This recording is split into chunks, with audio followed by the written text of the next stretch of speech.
my company, we have an app that provides accessible support to employees. We drive a lot of anonymous data back to organizations. We do webinars, workshops, and we do the lot. But I think it's more about the why and less about the what. And in my experience, every business is different. So I think this question is very hard to answer, and it's about finding out what do your employees want, and remembering that mental health is very individual. There's no one size fits all. But when I talk about not the what and the why, for the years that I've been doing these talks in businesses, I've done stuff with Martin at Lloyd's and Warner Brothers and Deloitte and Ernst & Young, and then smaller organizations. And the one thing that they all kind of have in common is the ones that are doing really well have a strong why.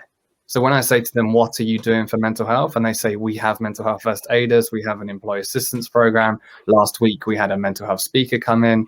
We have a fruit bowl in the kitchen. We do this. And then I say, why? And then they struggle to answer that. That's where they lack strategy. That's where they lack direction. And that's where they're guessing and almost just throwing mud at a wall and hoping that it sticks. And that's the strong reason why, again, we focus on more of a strategic approach of looking at the stigma in the organization, the management, and how well are they equipped, and the education that they've got, and the proactive strategies, and equally what has the business got in place in case someone gets into that crisis situation. So I think it's a long-winded answer for sure. I think it's about asking your employees, looking at your strategy, what is it that's going to benefit them the most? And I think one other thing that I shouldn't say as a business owner is a lot of these initiatives can be employee-led, and getting your employees to talk more openly about their experiences or come into the organization. And I know Martin's done this at Lloyd's. If I'm really into meditation, can I host a small meditation class for some of my employees? And that doesn't cost a thing. Can I get champions in the business? Can we utilize some free training to educate our managers? So there's so much that you can do, but I think the first thing is don't look for the next tool, look for the reason why and the strategy behind what you're going to do next. Excellent. Jane, Krishna, anything to add in terms of tools that you could answer Catalin's question?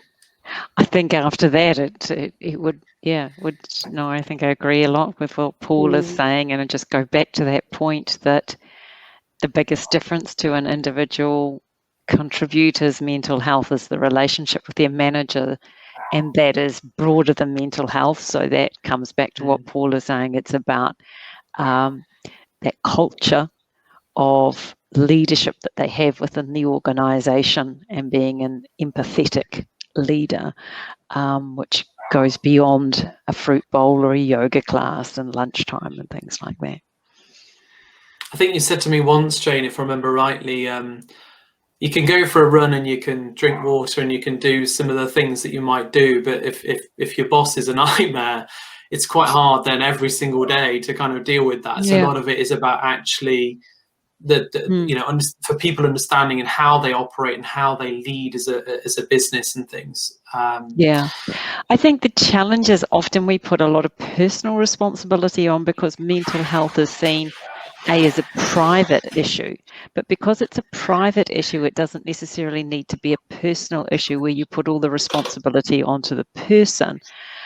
And exactly right, if you work in a toxic work environment, or you just are in the wrong job, the job just does not spin your wheels, you absolutely hate it for some reason, then getting up every day and going to work, it wouldn't matter how many yoga classes and fruit bowls and mental health talks that you have. If your boss still abuses you and sends you emails at Sunday evenings and expects you to work on them and things, it's not going to help. So we come back to that culture issue and recognizing that the organization plays a significant part in creating expectations for people, and helping them be clear about their roles and objectives, and all that good management and good leadership stuff, to put it into that category, makes a huge difference to people's general level of mental well-being. If we say those are a lot of hygiene factors, Of course, we've got other issues when it comes to mental health that may be beyond that and outside of that, but it's still a big role that the organisation can play in keeping a sort of a level of hygiene, shall we say, and mental well-being. Interesting. Krishna, I know you do a lot of work with executive coaching and working with leaders and things like that. Is this something that, I'm guessing, given it's your passion and part of your purpose and things, that do you do quite a lot of support in terms with line managers about how to look after the welfare and the sort of well-being and mental health of their teams?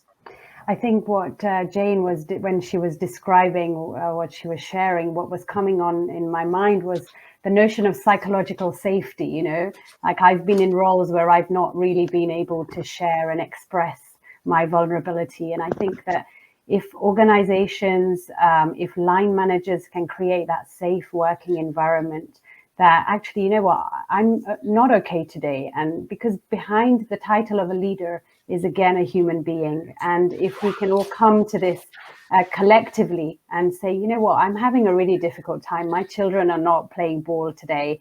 And I've got so many emails come my way.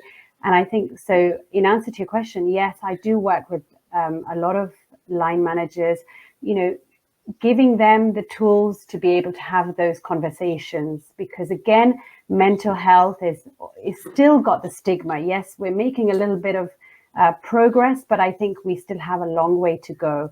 And it's okay for even a line manager. Quite often line managers are seen to be this perfect, you know, I'm handling my 60-hour weeks and my home life, and you know, and behind that is also a human being. So I think if we can create that level of safety, then we give permission to the employees to be genuine and be authentic, to have those courageous conversations. And that's when you can open up a discussion around how are people really feeling. So, you know, I think that's the key thing. And then the culture starts to change because it's normalized, rather than it be like, oh my God, so-and-so is not coping right now.